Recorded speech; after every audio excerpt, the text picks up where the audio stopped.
High, আমি দীপিকা। চলো আজ তোমাদের সঙ্গে শেয়ার করি একটি অন্যরকম স্বাদের রেসিপি, পালক স্যামন, যেটা খেতে হালকা স্পাইসি ও ট্যাঙ্গি। পালক স্যামন বানানোর জন্য আমি নিয়েছি বেবি স্পিনাচ, কুচনো পেঁয়াজ, আদা রসুন বাটা, কাঁচা লঙ্কার বাটা, সঙ্গে স্যামন মাছগুলো ম্যারিনেট করে রেখেছি।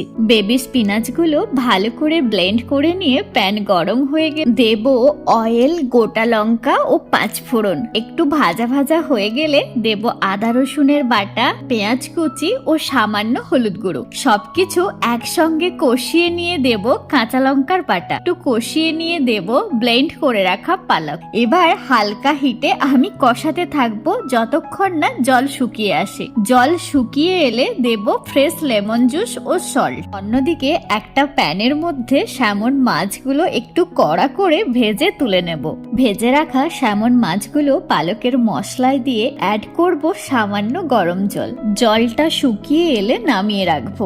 অন্যদিকে একটা প্যানে কিছুটা অয়েল, গোটা লঙ্কা, ফোড়ন ও স্লাইস জিঞ্জার দিয়ে হালকা ভেজে পালক স্যামনের ওপরে দেব তড়কা। এখন একদম রেডি পার্সি স্টাইল পালক স্যামন।